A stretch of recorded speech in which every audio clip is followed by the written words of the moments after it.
I need to explain why I shut Mira off in the tower and why I kept moving. People hear the short version and think I was reckless or cruel to myself.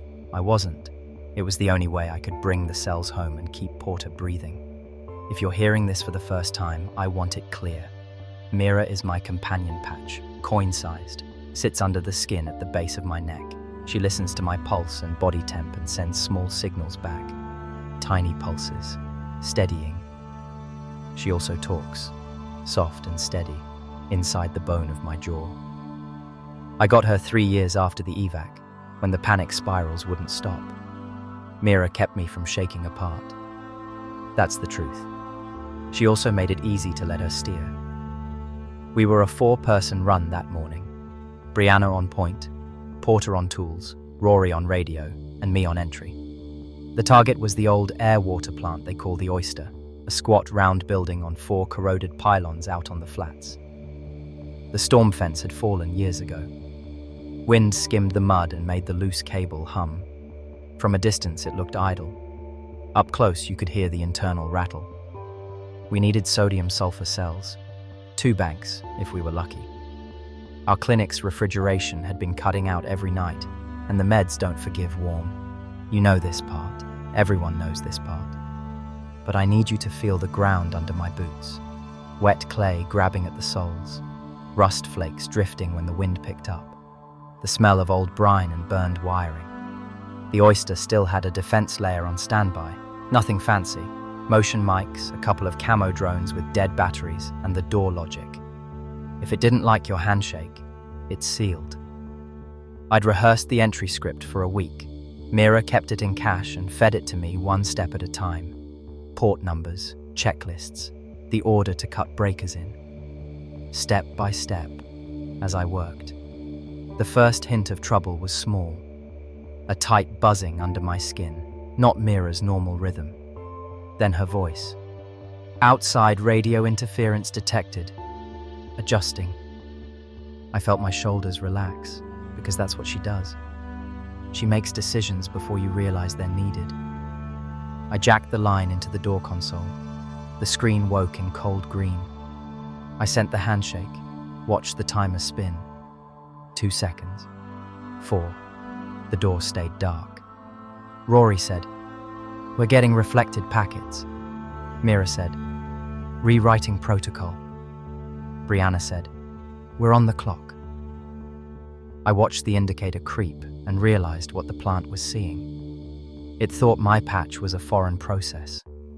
Mira was piggybacking on the line, masking jitter in my hands and doing error correction, the way she always did for me. But the Oyster flagged it as a bot and started to lock down. I told Mira to hold. She didn't. She was trying to help. I don't blame her.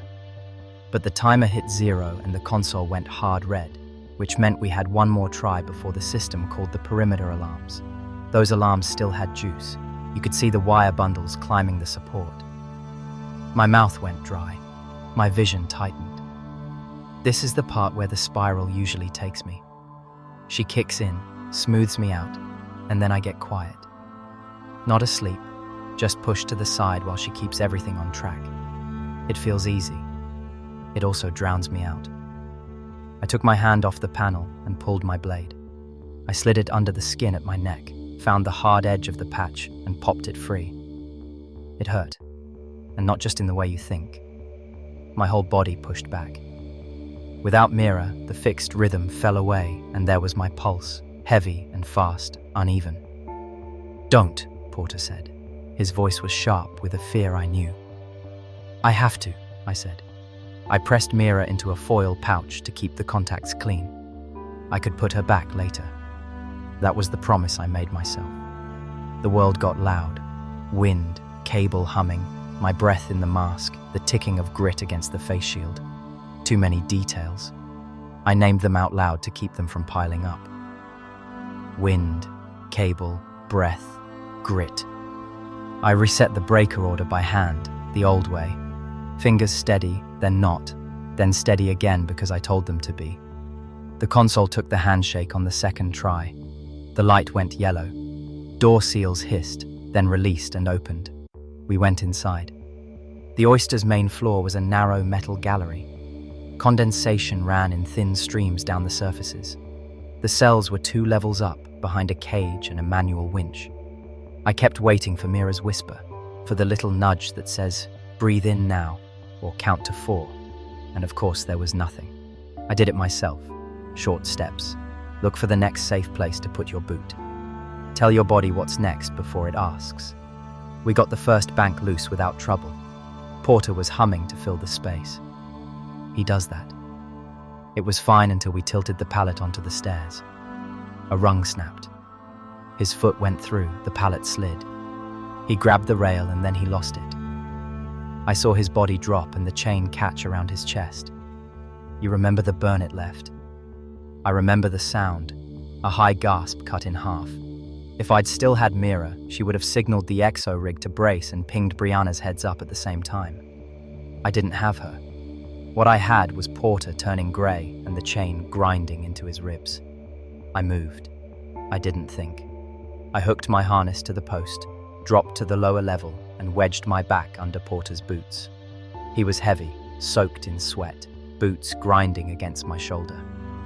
The chain eased a little. He was still choking. I needed another few centimeters. "On 3, I said. "Push with me. 1, 2, up." He barely had air, but he did it.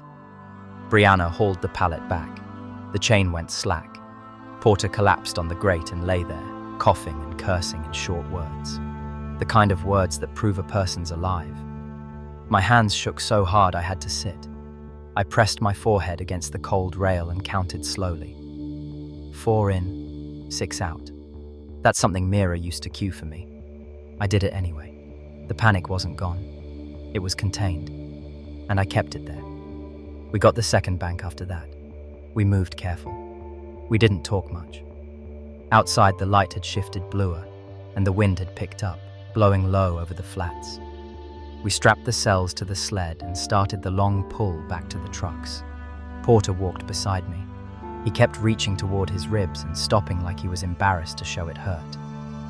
"You good?" he asked. "No," I said, "but I'm moving." He nodded at the pouch where Mira rested. "You gonna put her back on?" "Yeah," I said, "but not to drive." I meant it. I also knew I'd want her voice later, when the nights run long. That's the honest part. Back home, the clinic freezers clicked into a steady hum and the med lights went solid green. People hugged me like I did it alone. I didn't. Mira taught me the moves for 2 years. The hard part was doing them when she wasn't there. So here's what I want you to understand. Emotional support isn't weakness. Letting it rule every step is. That day in the oyster, I wasn't cured. I was stubborn. I was tired of being pushed under. I took off the patch because I needed the door to open and my friend to breathe. I put it back on later because I still needed help. Both choices are true. Both are mine. That's the whole event, clean and simple. We brought power out of a dead machine. We made it back too. I'm still scared, and I'm still here. If hope feels thin, fine. I'll keep it anyway. That's how you start. That's how you keep going. This has been the Handshake and the Heartbeat. Thank you for listening.